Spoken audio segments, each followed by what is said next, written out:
Things like their top, I don't know, opening sentence for a opening novel? sentence. I mean, that's very objective. Why don't we do that? Now, just before we go, there is some arts news. There is some arts news. There is some arts news. Oh, yes. The Bailey's Women's Prize. Yes, will no longer be the Bailey's Women's Prize. It's only just changed its name, but only got used to saying Bailey's rather than Orange Prize. So what's happening? Well, the Bailey's group had signed on to be sponsors of the Bailey Women's Prize. The people who make the drink. Yes, the drink group.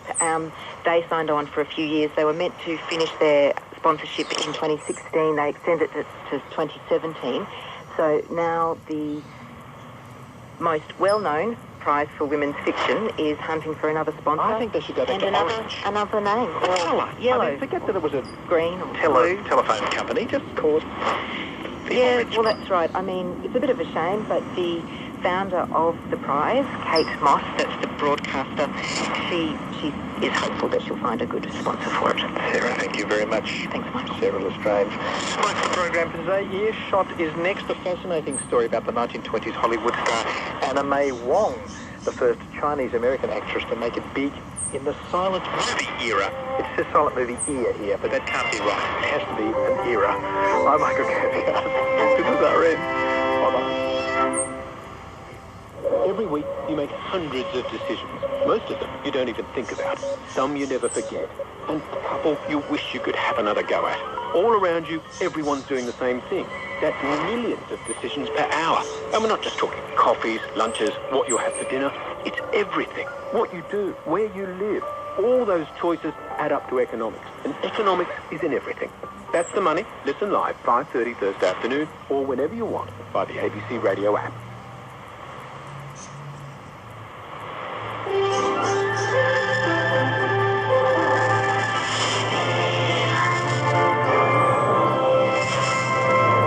On Radio Australia and ABC Radio, this is ABC News. I'm Stephanie Juleff. The Prime Minister, Malcolm Turnbull, says Australians will be exempt from the US visa ban introduced by Donald Trump. Stephen Jedgetts reports from Parliament House. The visa ban could have stopped Australian dual citizens from the 7 countries affected by the ban from travelling to the United States. But Mr Turnbull says all Australian dual citizens will be exempt and will be able to travel freely. So that's an important assurance that we've received from the White House this morning. Both the UK and Canada have been given similar exemptions. The opposition has called on Mr Turnbull to condemn the ban.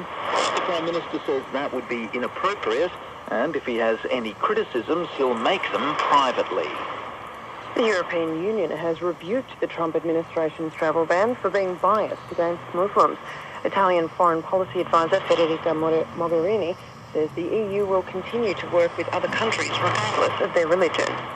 We have a history that has taught us that every time one invests in divisions and walls, you might end up being in a prison if you build all walls around you. We have an history and an identity based on the fact that we celebrate when rules are broken. British Foreign Secretary Boris Johnson says planning for a visit to the UK by US President Donald Trump will continue. This is despite a petition attracting nearly 1.5 million signatures calling for the state visit to be cancelled to avoid embarrassing Queen Elizabeth. Mr Johnson says the trip will go ahead as planned. The incoming president of our closest and most important ally should be accorded the honour of a state visit. That's supported by this government, and the invitation has been extended by Her Majesty the Queen quite properly. A senior US Republican has condemned Iran after reports of a ballistic missile test. A US official reported that Iran recently carried out a test launch of a medium-range ballistic missile that exploded after travelling more than 1,000 kilometres. Jeff Corker leads the Senate Foreign Relations Committee and says he'll work with President Donald Trump's administration to determine whether Iran's actions violate a UN resolution. The UN Security Council has prohibited Iran from conducting missile tests designed to deliver a nuclear warhead. Returning to Australian news, and former West Australian Senator Rod Cullerton says he will attend Parliament next week, even though he's no longer a senator. The federal government moved to eject the former One Nation senator from the upper house after he was declared bankrupt. Mr Cullerton's in Canberra for a High Court case and says he plans to go into Parliament House today. He also says he'll attend Parliament next week as well. Unless I have a court order that clearly says that I can no longer serve as a senator, or I may have breached some part of the Constitution, I'm a senator. And that's it. The South Australian Senator Nick Xenophon says the ABC has underestimated the impact shutting down its shortwave service will have. The broadcaster will today switch off its shortwave transmission in remote parts of northern Australia and across the Pacific. Senator Xenophon says he plans to introduce legislation next week to force the ABC to reinstate the service. He says the loss of the service will be felt far and wide. The fact is this will affect thousands of Australians who are in remote areas, but it seems to affect many tens of thousands, perhaps hundreds of thousands of people that are regular Radio Australia listeners throughout the region. The Northern Territory Cattlemen's Association Chief Executive Officer Tracy Hayes says many Territorians feel abandoned by the decision to switch off the shortwave service. This sends a fairly strong signal to people that live in the bush that they are no longer the national broadcaster and that they simply have lost interest. For those of us that live and work in rural areas, and it's very difficult to draw any other conclusion. The Indigenous Desert Alliance is calling on governments and other organisations to prepare for wildfires with prescribed burning in the central and western deserts after widespread rain. The Alliance says the rain has caused large amounts of long grass to grow in the desert, creating prime conditions for wildfires.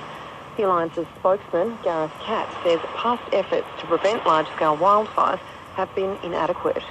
The focus is on response, and response is something which is a necessary action once there is a large wildfire heading towards a town, a settlement or a mine site. What we're advocating for is better preparedness so that response isn't needed to be as severe. That brings us to the end of this bulletin of ABC News.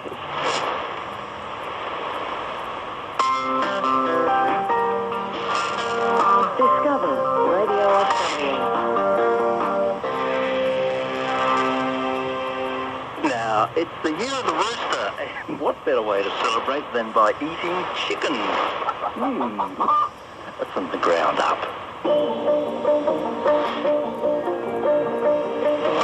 G'day, I'm Jonathan Green, and this is Blueprint for Living, and yes, the hungry in pursuit of the inedible a little later. And it's a treat to be with you.